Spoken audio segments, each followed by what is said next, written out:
mode. Come on, everybody, so here we go. The 3 M's that you really need to know. The mean, median, and mode. So, mean, median, and mode. Everybody, come on, so here we go. The 3 M's that you really need to know. Mean, median, and mode. The mean. Hello, and welcome to the Kearney Math Show. Thank you all for tuning in today.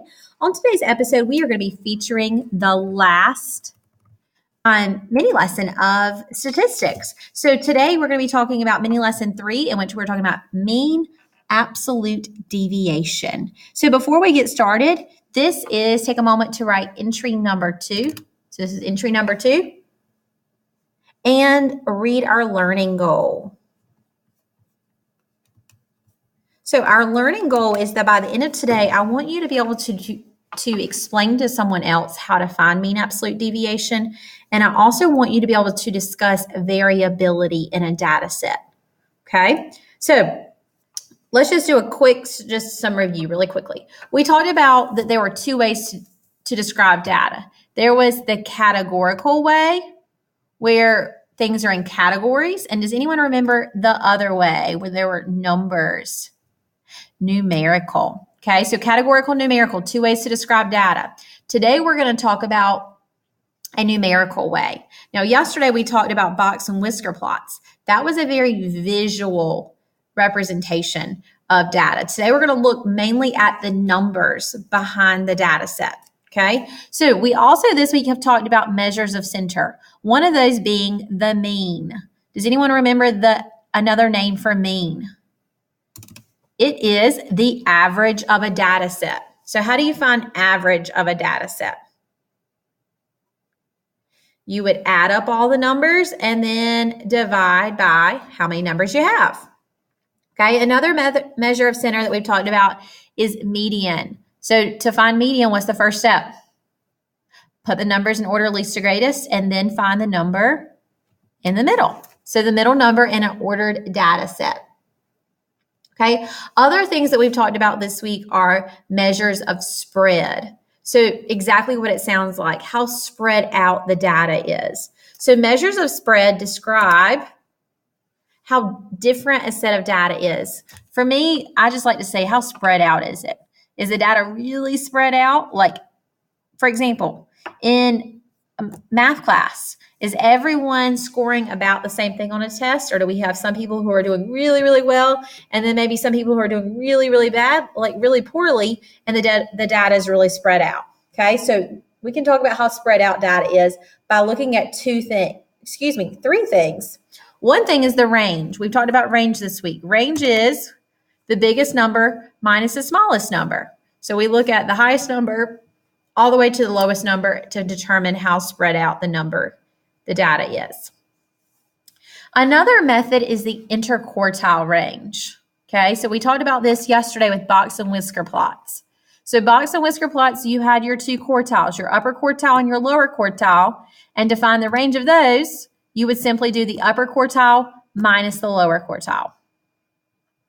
And then today, one new method we're going to talk about with finding out how spread out data is something called the mean absolute deviation. In other words, the MAD. MAD stands for mean absolute deviation. Now, it sounds really scary, but it's really not that bad, guys. It's 4 easy steps. And it actually is pretty cool because it tells you a lot about a data set. So let me read to you quickly what it says. It says, mean absolute deviation is a numerical measure of spread that shows how the data values vary from the mean. Okay, so it's exactly what it sounds like. When you hear the word mean, you know we're going to be finding the mean. You hear the word absolute. Think about this year. When have we found the absolute value? So we might be finding the absolute value. And the word deviation. If we take that word deviation and we break it down into its root word, you actually have the word deviate. So if I take this right here and break it down to the root word, deviate just means how does it differ?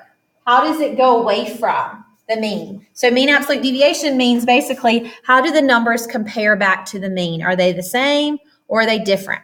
Okay, so 2 really important things you need to know. 1, Let me get if I can get a star. One important thing is that a low mean absolute deviation indicates that the data points are very close together. Okay, so when I think about this, when I think of a low MAD, I think if you're not very mad at someone, you want to be close to them, you want to hang out.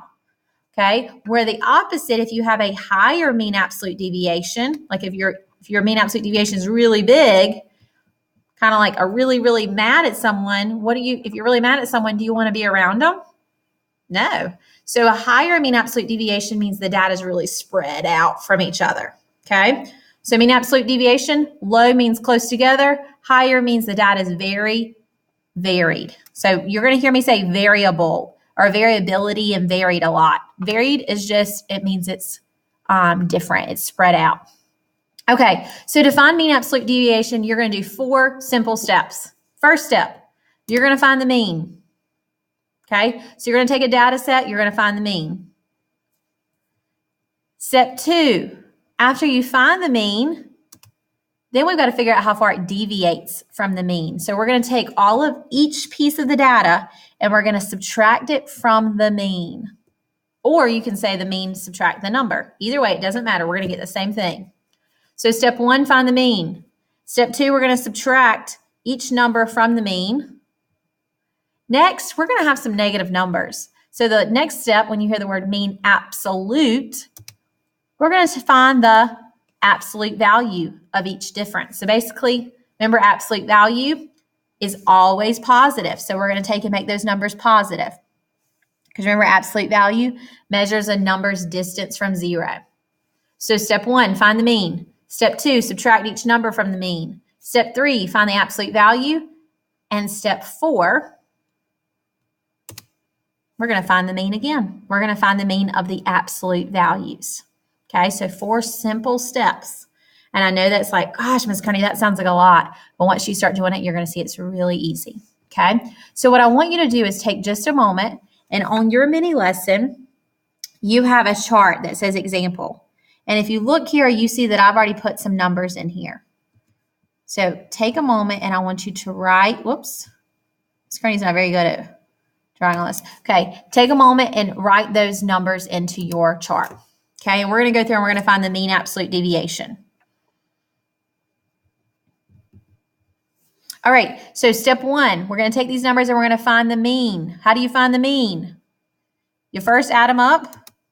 Okay, so when I add them up, 1 plus 2 plus 4 plus 8 plus 10 gives me 25. And to find the mean, you add them up and then divide by how many numbers? So we've got 1, 2, 3, 4, 5 numbers. So 25 divided by 5 is 5. So step 1, check. We've done it. Okay. So I'm going to put a heart beside it because that tells me we did it. Okay. Step 2, we want to subtract each number from the mean. So we're going to go through and we're going to individually subtract each one of these numbers from the mean. Okay. So the first number is 1, so we're going to subtract that from the mean. Now for me, I actually took the number and subtracted the mean. So 1 minus 5 is -4. Okay. Next, my next number is 2, so I'm going to subtract that. So I'm going to do 2 minus 5, and 2 minus 5 is -3.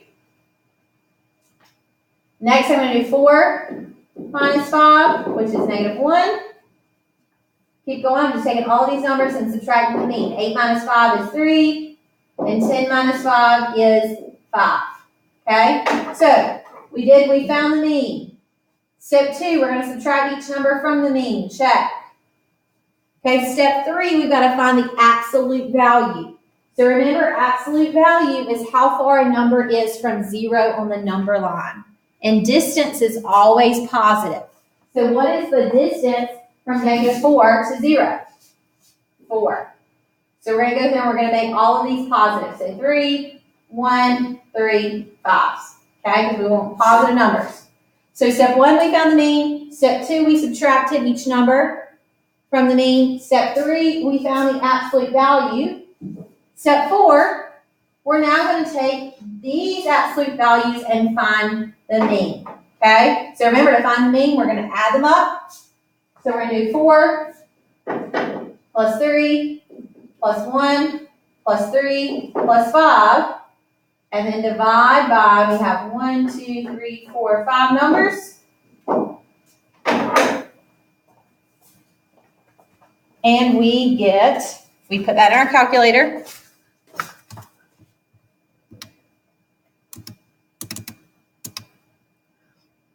$15 divided by 3, which is 5. Let me clear out some of this so you can see. So we added them up, we got 15, and we divided by 5, which is 3. So my mean absolute deviation is 3. So come back up here. Do you think that's a low mean absolute deviation or a high? That means on average, the numbers are within 3 places of either the mean. So the mean is 5. That means some of the numbers are 3 places above it. Some of them are 3 places below it. So that means the data is it's pretty close together, depending on how you look at it. Okay, so I'm going to give you a chance to try this out. So I gave you these 3 students here. You've got Lee, Bessie, and Jamal. And we're trying to decide who is the best student and how do you know. So take a few minutes, try to figure out who you think is the best student. And then what I want you to do is I want you to fill in each of these 3 charts here. Okay, so you're going to actually have to pause the video and write down the data. So Lee, the data, if you were to write in Lee's data, you would write in all of Lee's test scores. So Lee would be 65, 82, 93, and 100. And same thing for Bessie and Jamal. You're going to write in those. And what I want you to do is use those 4 steps we just went over, and I want you to try to find the mean absolute deviation of those. And if you don't have a chance to get to it, we're going to do it when you get to my station, but I want you to at least go ahead and try to get started. All right, guys, so just to wrap it up, mean absolute deviation tells how spread out data is. Step 1, you find the mean. Step 2, you subtract. Step 3, absolute value. Step 4, you find the mean of the absolute values again. All right, so keep working until I tell you to rotate. Good luck, guys. Make me proud. Peace out, Rainbow Trout. Love ya, mean it.